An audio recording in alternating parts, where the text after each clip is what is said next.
आज हम पढ़ेंगे निश्चित समाकलन के अनुप्रयोग। निश्चित समाकलन पढ़ चुके हैं पिछली कक्षा में। हम किस तरह उपयोग करते हैं निश्चित समाकलन का गणित में या और भौतिकी में, इसका भी प्रयोग होता है। तो निश्चित समाकलन का सबसे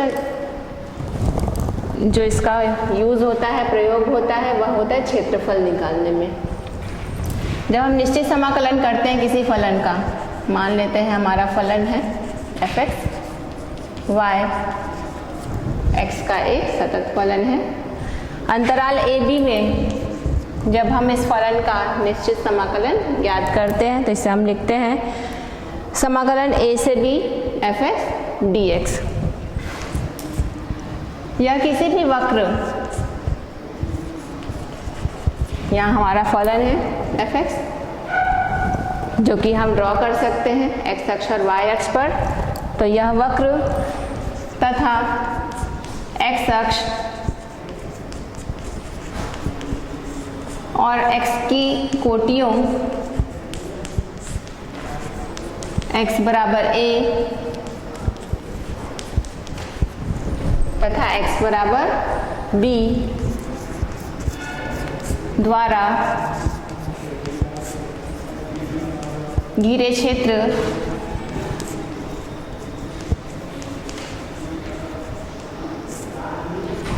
का क्षेत्रफल होता है। किसी फलन y यदि x का फलन है जो अंतराल a b में सतत है, तो अंतराल a b में a से b मान के बीच में फलन का निश्चित समाकलन उस वक्र तथा x अक्ष और x की जो कोटियां हैं a से b द्वारा घिरे क्षेत्र के क्षेत्रफल के बराबर होता है। आइए इसे सिद्ध करते हैं।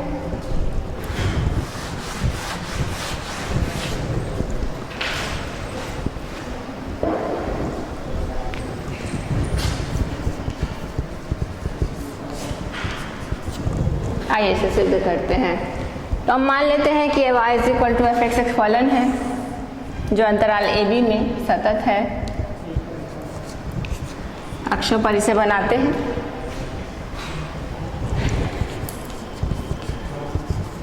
मान लेते हैं y = f(x) फलन इस प्रकार है और यह एक वक्र a b को प्रदर्शित करता है। फलन एक वक्र a b को प्रदर्शित कर रहा है।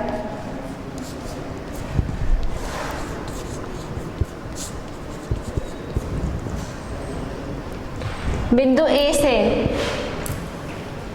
x अक्ष पर लंब डालिए A से C, इसी तरह बिंदु B से अक्ष पर हम लंब डाल देते हैं और इस बिंदु को लिखते हैं यदि D।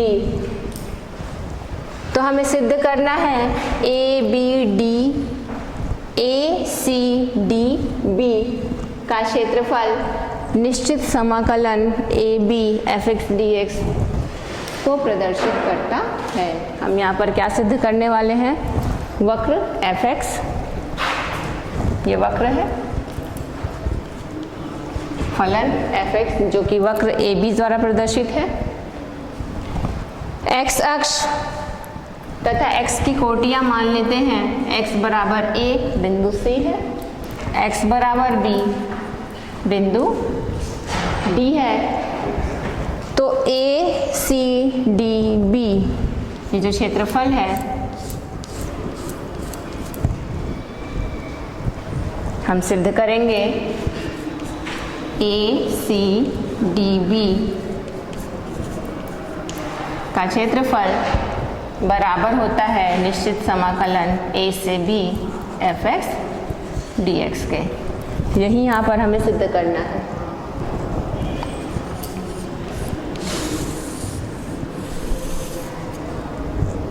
सिद्ध करने के लिए हमें वक्र पर बिंदु P मानना चाहिए। तो मान लेते हैं AB वक्र पर एक बिंदु है P। AB जो अंतराल A से B के बीच में वक्र है ना, फलन को प्रदर्शित कर रहा है।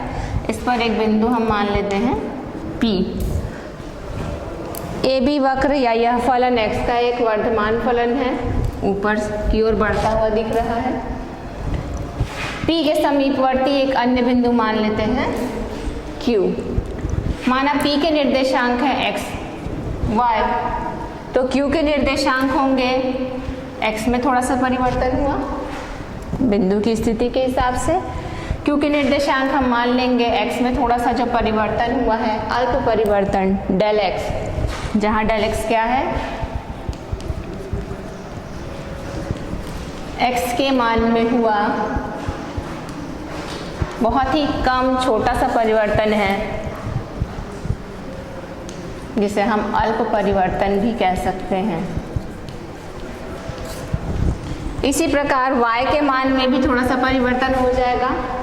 बिंदु P के निर्देशांक यदि x और y है तो Q के निर्देशांक क्या होंगे, ये हम लिखते हैं। Q के निर्देशांक x के बराबर तो होगा नहीं, स्थिति अलग है, x से थोड़ा सा अलग है, x प्लस डेल x, तथा y प्लस डेल y के बराबर है, ये हम मान लेते हैं। जहाँ डेल y भी क्या है, y के मान में हुआ अल्प परिवर्तन।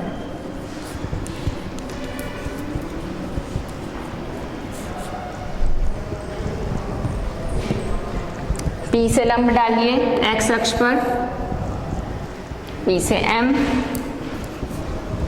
इसी प्रकार Q से लंब डाल देते हैं x अक्ष पर और लिखते हैं इस बिंदु को N। तो P M और Q M लंब है x अक्ष पर।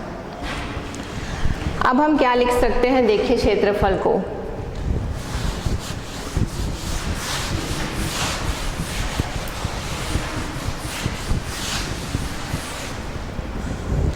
देखिए A C N Q, ठीक है, एक यहाँ पे 3 आयत बन रहे हैं, A C M P, P M N Q और Q N D B। अब यह जो हमारा पहला आयत है A C M P, इसका क्षेत्रफल यदि हम A मान लेते हैं, क्षेत्रफल एरिया A से लिखते हैं हम, तो मान लेते हैं A C M P का क्षेत्रफल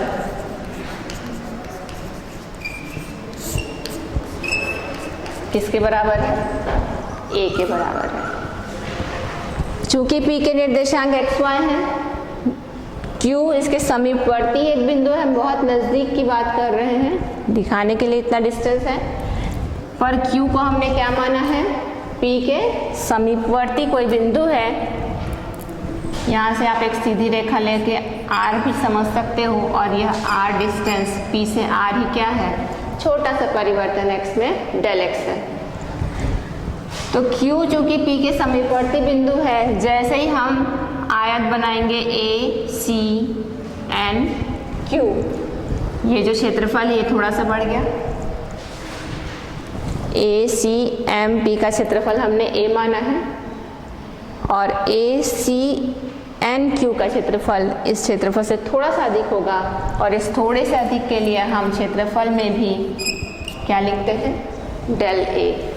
डेल A कहाँ से आया, x में थोड़ा सा परिवर्तन हुआ है डेल x, y में छोटा सा परिवर्तन हुआ है डेल y, तो क्षेत्रफल में भी थोड़ा सा परिवर्तन होगा, और यह छोटा सा परिवर्तन ही क्या है, यदि डेल A है तो हम लिख सकते हैं A C N Q का क्षेत्रफल हम मान लेते हैं A प्लस डेल A के बराबर है।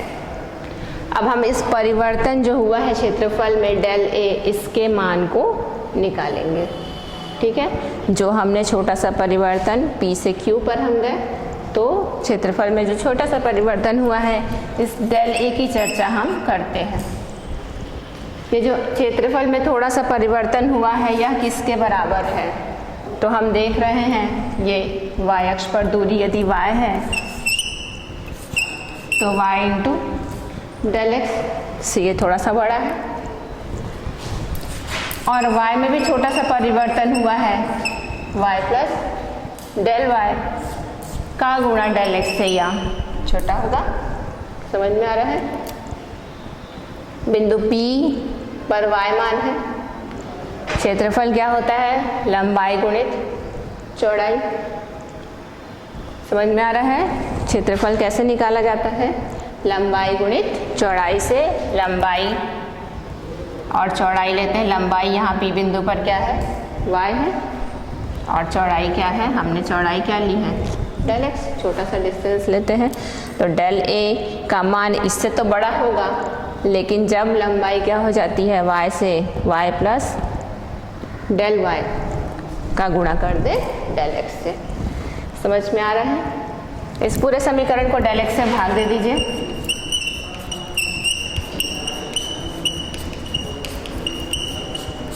क्या मिलता है डेल एक्स से भाग देने पर?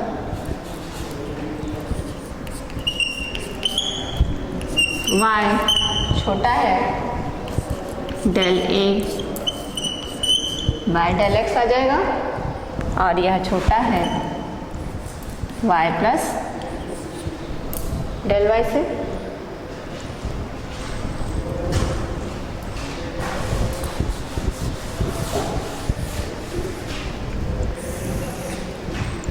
अब हम जानते हैं Q जो है वो P का समीपवर्ती बिंदु है, और हम इसकी सीमा निकालते हैं। जैसे ही Q P की ओर अग्रसर होगा, क्या लिखते हैं इसको? Q टेंड्स टू P लिख सकते हैं। तो हम देखते हैं कि डेल एक्स एक्स में हुआ परिवर्तन क्या हो जाएगा? शून्य हो जाएगा। जब ये Q बिंदु P की ओर अग्रसर होगा या P के पास आएगा, P के निकट आ जाएगा या P पर आ जाएगा, x में हुआ परिवर्तन क्या था? डेल एक्स, और ये क्या हो जाएगा? शून्य हो जाएगा। तथा y में हुआ परिवर्तन क्या है? डेल y, और यह भी शून्य की ओर अग्रसर होगा।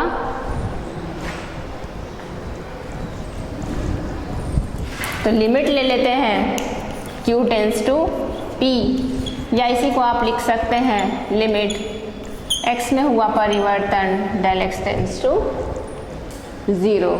और इस लिमिट को लेने पर आइए देखते हैं कि हमें क्या प्राप्त होता है। y जो कि छोटा है, लिमिट ले रहे हैं del x tends to 0, del a by del x, और यह छोटा होगा y से। अब y के साथ क्या था? डेल y, और यह भी क्या हो जाएगा? शून्य हो जाएगा, क्योंकि जब x का परिवर्तन शून्य है तो y का परिवर्तन भी शून्य के बराबर है। तो यहाँ जो डेल y है इसका मान भी शून्य हो जाएगा।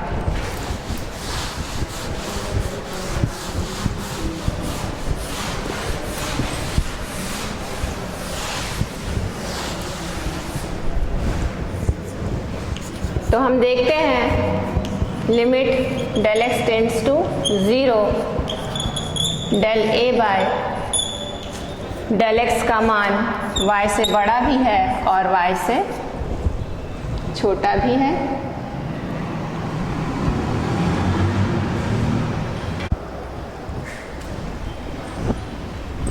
तो हम देखते हैं limit del x tends to 0, del a by del x का मान y से बड़ा भी है और y से छोटा भी है।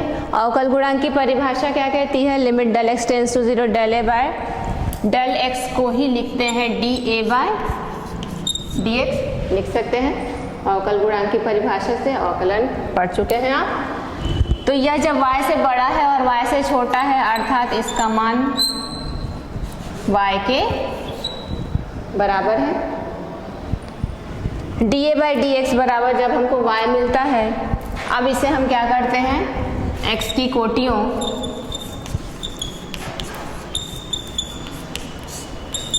x बराबर a से x बराबर b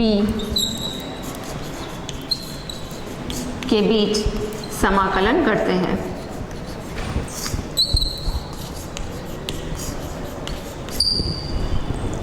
समाकलन करने पर हमें मिलता है इंटीग्रेशन a से b dA बाय dx बराबर होगा इंटीग्रेशन a से b y dx। x के सापेक्ष समाकलन है।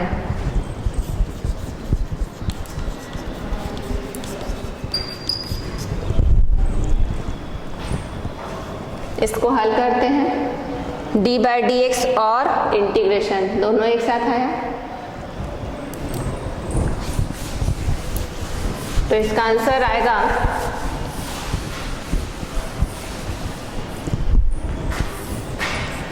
ए। समाकलन और अवकलन दोनों एक साथ है, तो क्या बचा ए। तो a का मान जबकि x बराबर a है और a का मान जबकि x बराबर b है के बीच a का मान बराबर होगा इंटीग्रेशन a से b y dx के। a है क्षेत्रफल, हम लिख सकते हैं क्षेत्रफल a का मान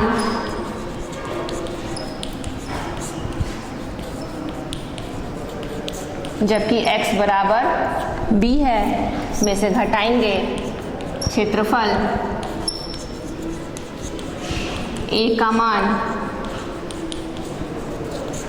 जबकि x बराबर a हो बराबर होगा इंटीग्रेशन a से b y dx के।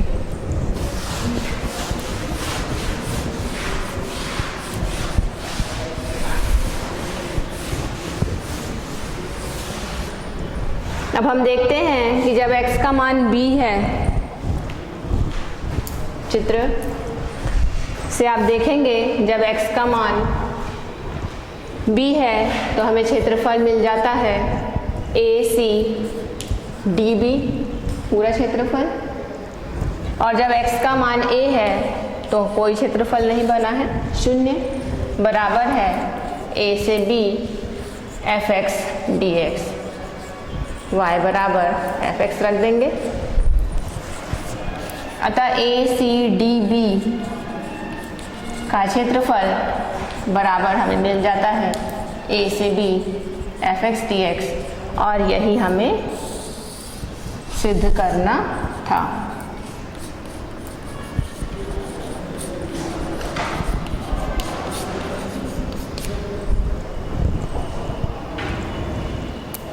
तो इस प्रकार हम कह सकते हैं कि निश्चित समाकलन किसी फलन का कोटियों a और b के बीच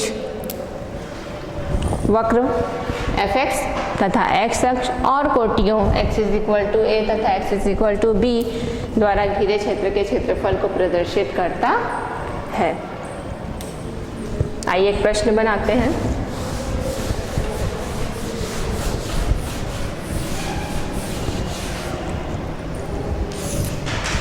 देखते हैं पहला प्रश्न। वक्र है हमारा EX,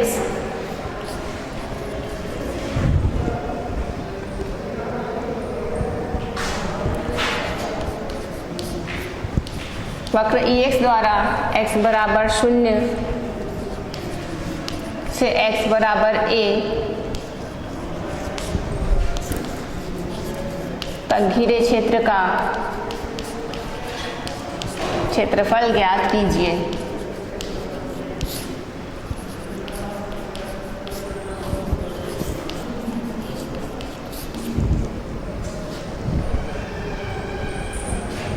वक्र EX का कोटियों का मान है x = 0 से x = a तक घिरे क्षेत्र का क्षेत्रफल ज्ञात करना है, और निश्चित समाकलन की परिभाषा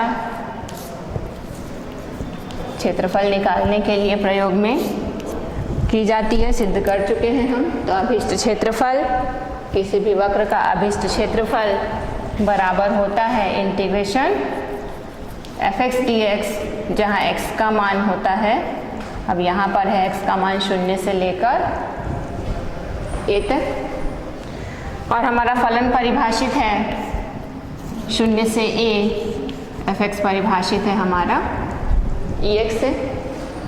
EX का समाकलन होता है EX और इसकी सीमाएं हैं 0 से a। हल करते हैं इसे।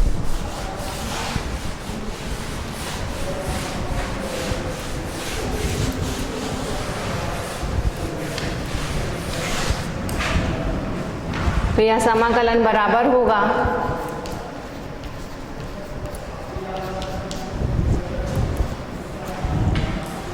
उच्च सीमा में से निम्न सीमा को घटाकर एक बार x का मान हम रखेंगे a ऋण एक बार x का मान रख देंगे हम 0, e की घात में a और e की घात में 0 का मान होगा 1। अतः अभीष्ट क्षेत्रफल बराबर होगा e की घात में a ऋण 1 वर्ग इकाई।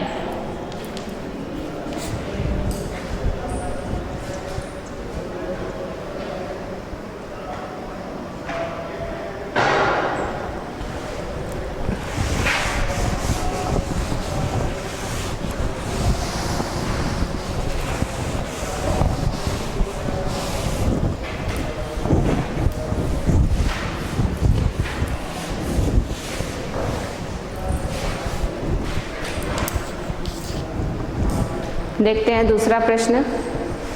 वक्र है sin x,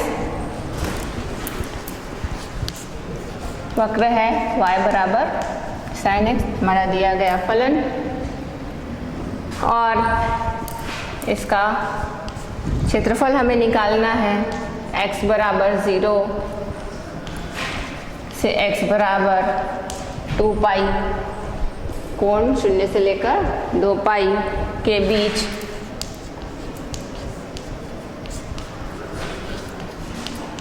घिरे क्षेत्र का क्षेत्रफल ज्ञात कीजिए।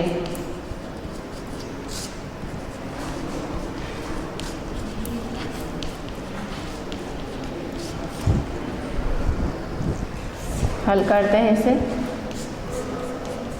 वक्र है हमारा y बराबर दिया गया फलन परिभाषित है यहाँ sin x से।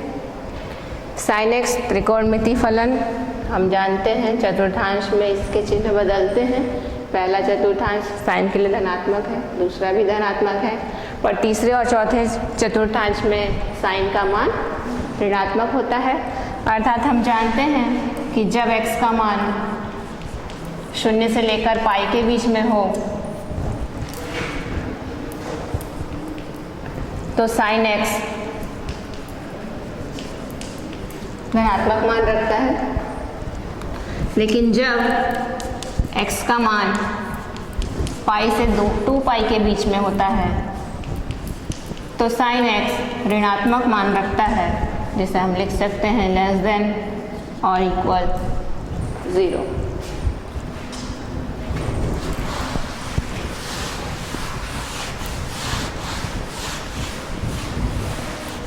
अक्षों पर इस वक्र को हम बना सकते हैं। मान लेते हैं ये x अक्ष है और यह y अक्ष है। कोणों को लेंगे x अक्ष पर 0,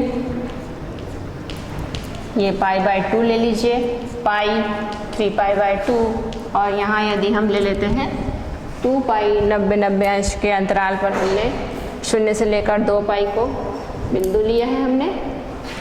y अक्ष पर आप ले लीजिए धन 1 और नीचे की ओर ऋण 1। तो हम sin x का मान जानते हैं, 0 पर 0 होता है, π/2 पर यह अधिकतम मान 1 रखता है, पाई पर यह फिर 0 हो जाता है, 3π/2 पर यह निम्नतम मान ऋण 1 रखता है, और 2 पाई पर यह फिर 0 हो जाता है।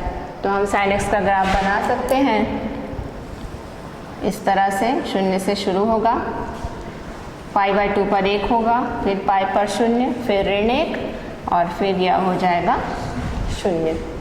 तो यह हमने ग्राफ बनाया है फलन sin x का।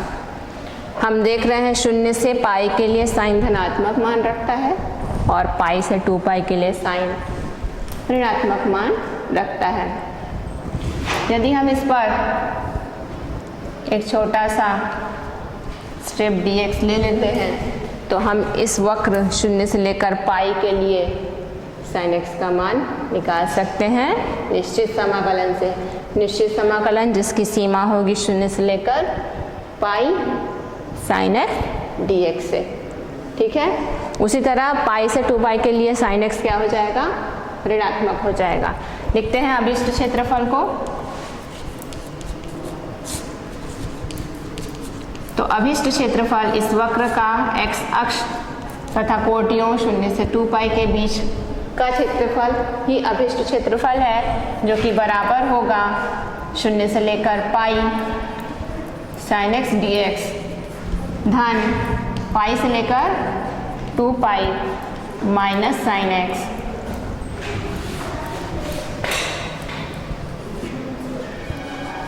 डी एक्स के।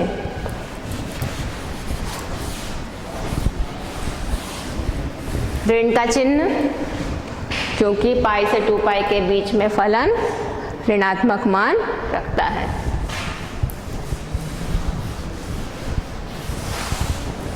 हल करते हैं इस निश्चित समाकलन को।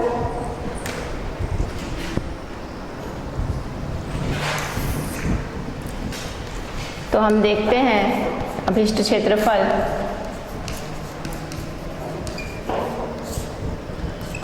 बराबर होगा साइन का इंटीग्रेशन माइनस कॉस एक्स और इसका है 0 से पाई। इस ऋण चिन्ह को बाहर यदि हम ले लें तो धन और ऋण हो जाएगा ऋण, फिर साइन का इंटीग्रेशन करते हैं तो माइनस कॉस और इसकी सीमा है पाई से 2 पाई। सीमाओं को रखते हैं तो अभिष्ट क्षेत्रफल बराबर होगा माइनस कॉस एक्स की सीमा रखेंगे 0 से पाई, पहले उच्च सीमा और उसमें से घटाएंगे निम्न सीमा, तो माइनस कॉस पाई में से घटाएंगे माइनस कॉस 0। फिर ये ऋण का चिन्ह माइनस कॉस 2 पाई में से घटाएंगे माइनस कॉस पाई।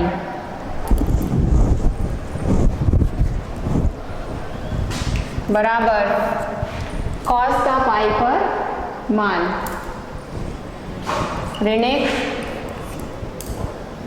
फिर ऋण का चिन्ह ऋण कॉस का 0 पर मान 1, मान को रखते जाते हैं। फिर ऋण का चिन्ह ऋण कॉस का 2 पाई पर मान 1, ऋण और ऋण का चिन्ह कॉस का पाई पर मान हम जानते हैं होता है ऋण 1।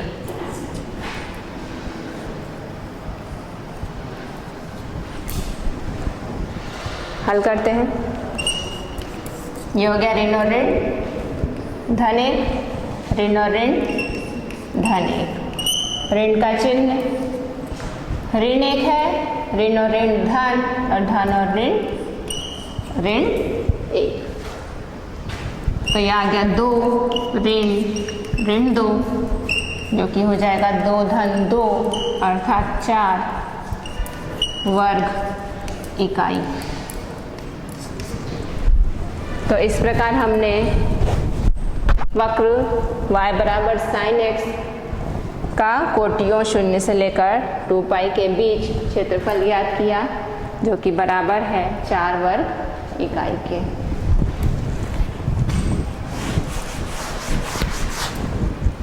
देखते हैं अगला प्रश्न।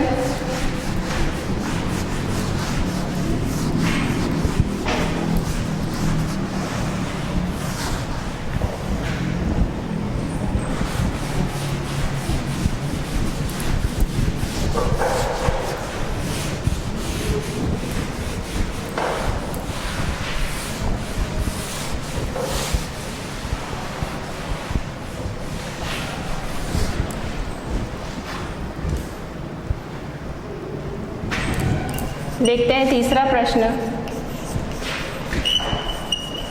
दीर्घवृत्त x² by a² plus y square by b square बराबर 1 का क्षेत्रफल ज्ञात कीजिए, या दीर्घवृत्त द्वारा घिरे क्षेत्र का क्षेत्रफल ज्ञात कीजिए।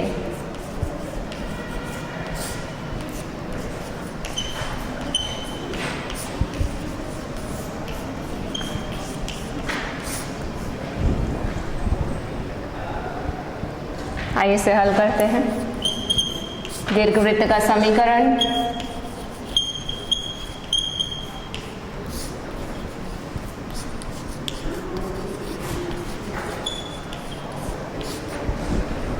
X square by a square plus y square by b square बराबर 1।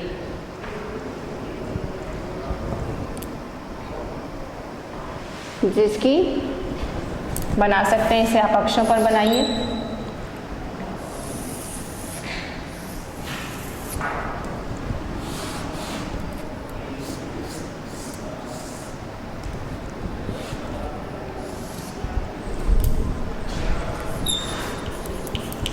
जहाँ a बड़ा है b से, तो x अक्ष इसका हो गया दीर्घ अक्ष और y अक्ष इसके लिए हो गया लघु अक्ष।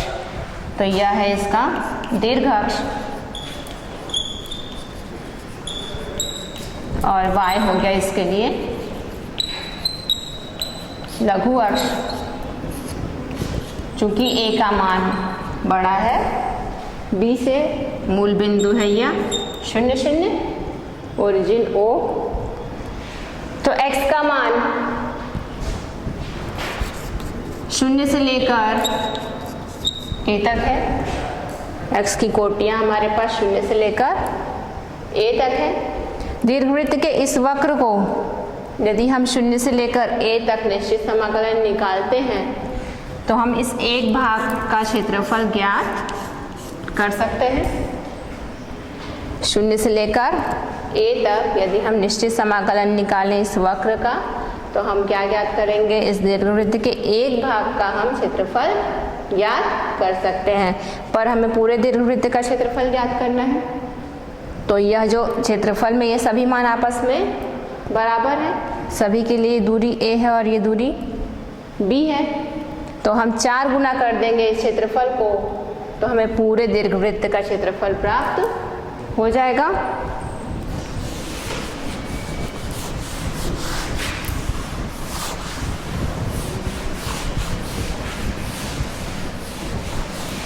तो हम देखते हैं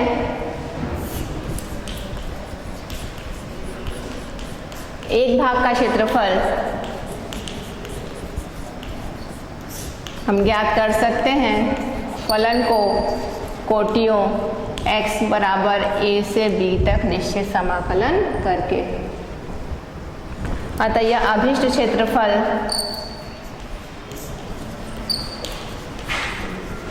या पूरे दीर्घवृत्त का क्षेत्रफल बराबर होगा 4 गुना x बराबर a से x बराबर b तक फलन का निश्चित समाकलन, जहाँ फलन परिभाषित है दीर्घवृत्त के समीकरण से। अब यहाँ से हमें फलन का अर्थात y का मान ज्ञात करना चाहिए। चूँकि x square by a square plus y square by b square बराबर है 1, y के लिए से हल कीजिए। Y square by b square बराबर हम लिख सकते हैं 1 minus x square by a square.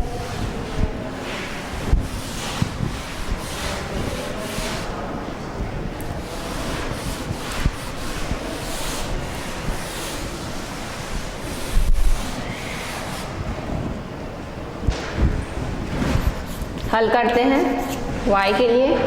Y square बराबर हम लिख सकते हैं b के वर्ग का सीधे गुणा हो जाएगा 1 minus x square by a square. लघुत्तम ले लीजिए, यहाँ पर लिख सकते हैं b स्क्वायर, हर में है a square minus x square, या b square by a square और कोष्टक में ए स्क्वायर माइनस एक्स स्क्वायर, ये है वाई स्क्वायर बराबर, तो वाई का मान होगा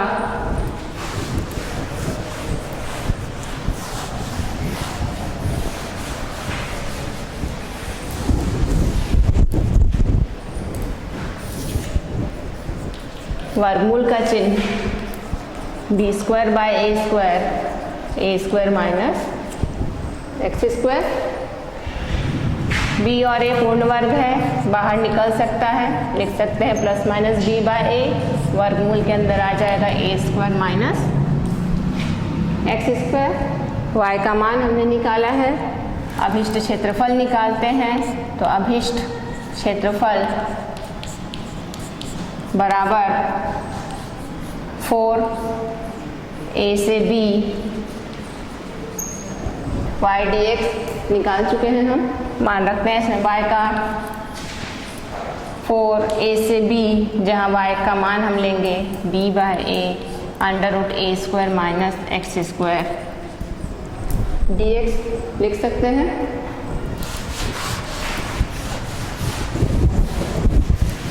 तो दीर्घवृत्त का क्षेत्रफल हम ज्ञात कर रहे हैं और यह अभिष्ट क्षेत्रफल बराबर होगा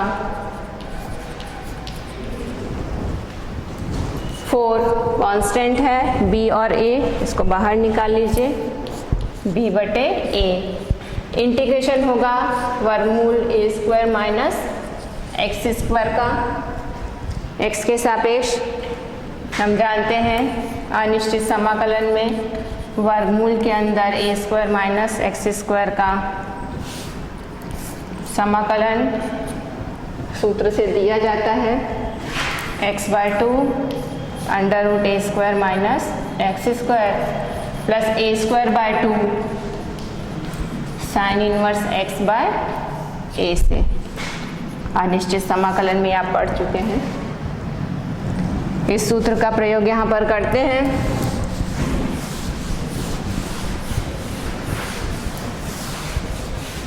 तो हम लिख सकते हैं अभिष्ट क्षेत्रफल बराबर होगा 4b बाय ए, और इसका समाकलन लिखते हैं x/2 वर्गमूल के अंदर a square minus x square plus a square by 2 sine inverse x by a, जिसकी सीमा होगी 0 से a, की सीमा है 0 से a, x का मान सिर्फ हम ले रहे हैं 0 से a। हल करते हैं इसे 4b बाय ए, x की उच्च सीमा लेंगे पहले a/2 वर्गमूल ए स्क्वायर माइनस x का मान क्या रखेंगे a, कोटि सिर्फ x का मान लेना है, तो कोटि x का मान चित्र में 0 से a तक जा रहा है, तो यहाँ पर लिमिट इसकी होगी 0 से a स्क्वायर बाय 2, x का मान a रखने पर यह हमें मिलेगा साइन इनवर्स a बाय ए, ये होगा इसकी उच्च सीमा। वैसे घटा देंगे निम्न सीमा, और निम्न सीमा जब x का मान 0 रखते हैं तो पहला पद भी 0 हो जाता है, तथा जैसे ही x का मान 0 रखते हैं साइन इनवर्स 0 भी 0 होता है, इसलिए दोनों ही उत्तर क्या मिलेंगे हमें 0। 4b बाय ए, और ये हमें मिल जाता है पहला पद ए स्क्वायर माइनस ए स्क्वायर के कारण 0, तो सिर्फ हमारे पास पद जो बच रहा है वह है a square by 2 sine inverse 1। 4b by a square by 2 sine inverse 1 होता है π/2। हल कीजिए थोड़ा सा तो हमें मिल जाएगा क्षेत्रफल